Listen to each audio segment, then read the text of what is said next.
What's good, guys? Original Dobo, and in today's video I want to talk to you about the active track test that I did with the Mavic 2 Zoom and the Skydio 2.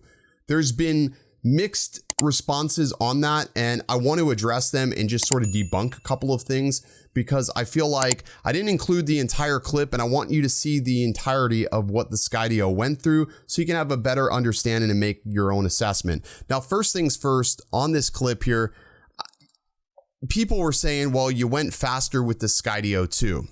And as I watched back on this clip, I was marginally faster walking with the Skydio 2. Again, I don't have a speedometer on. I'm just literally filming this sort of a la carte as I went. And the reality of it all is in theory, the Skydio 2 is probably 10 times smarter than the Mavic 2 Zoom. So if I ran faster, it shouldn't really matter. I also chose a simpler path. I didn't go through the two trees with the Skydio 2. And I even paused multiple times for it to catch up to me. So that argument, as you are arguing that a drone that has 7 cameras in total is competing against a drone that has what do we have, like 2 rear cameras, so 3 cameras that were physically seeing me. No, that's not a valid argument. The Skydio should have been able to keep up with me. Again, it is over processing the environment to make sure it's safe and to make sure it's not landing. The Mavic 2 Zoom isn't really doing that. The Mavic 2 Zoom, I bet you if I moved probably the wrong way or maybe went off course a little bit, it probably could have caught a branch. It probably could have caught a tree and may have had a bigger snafu. Now, I decided to walk a little bit further with the Skydio 2.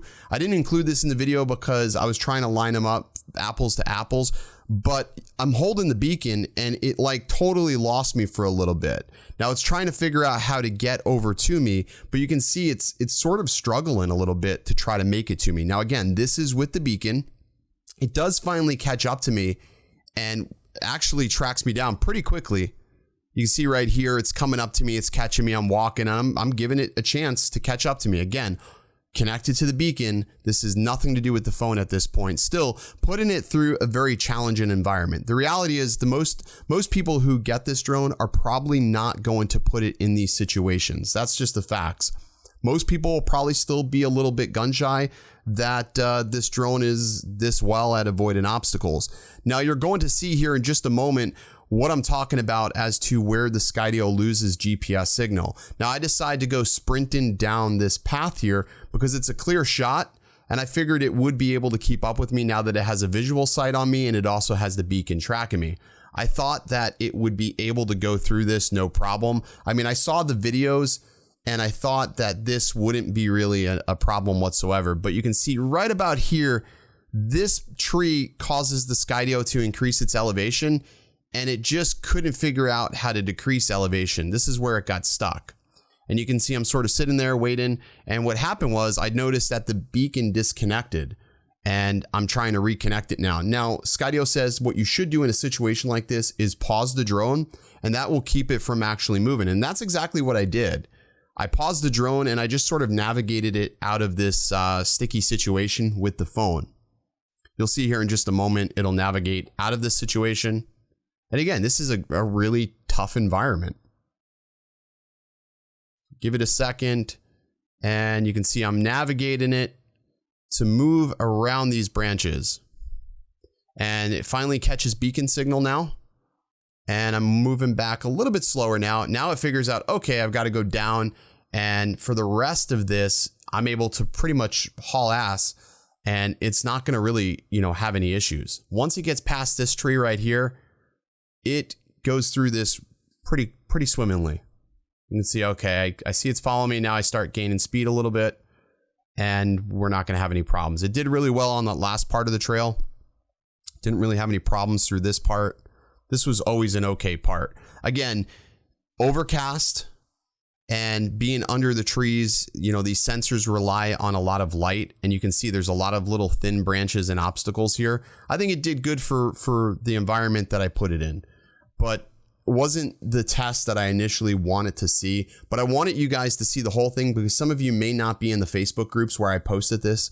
And just the reality is, like, if you're going to say that because I was running faster with the drone that's twice as smart, that's like me basically saying, okay, if we're drag racing and I know your car is a 8-second car and my car is a 10-second car, that we should start equally. No. You would give that car a couple of lengths in order to make it fair. It's a handicap. But I didn't really see anything wrong with that. I felt like it was a pretty fair comparison. I also heard somebody say, well, there's no way that was active track. Well, I'm holding the smart controller in my hand, and if I was trying to steer it, you would probably be able to pick up on that.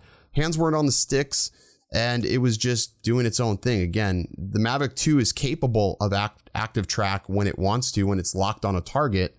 So again, I've never done active track before up until this point. I've tried it a couple times on a vehicle with not much success. This was a good scenario. If I ran this test, several times, I may get different results. And that's the thing, when you see a YouTuber doing a test, you don't know how many times they've done that test over. Skydio has probably done testing over and over to basically come up with, the general rule of what will happen. These are one-time tests, so everybody's mileage may vary. I've heard a lot of talk that people are like, oh, I'm canceling my order over that. Guys, this is software and things will always get better over time. But, this was one test, one situation where one drone sort of outperformed the other. But, we may see different things, and you'll see different things from different channels where it performs better, and then somebody else's channel, it may not perform better. I wouldn't take that to heart, and I wouldn't say it's a great reason to necessarily cancel your order per se. But I hope this video helps if you're sort of on the fence or you need it further explanation after seeing that active track test. That is with the beacon. Again, I did find that using the controller is a lot better with obstacles because you can maneuver it in situations and sort of assist the AI. When you're just letting the drone think for itself, again, it's thinking for itself. It's only a machine. So when you combine your know-how and the drone's know-how, it's like a match made in heaven. Anyways, I thought this would be interesting to talk about, but have a great day. Stay original. We'll see you next time.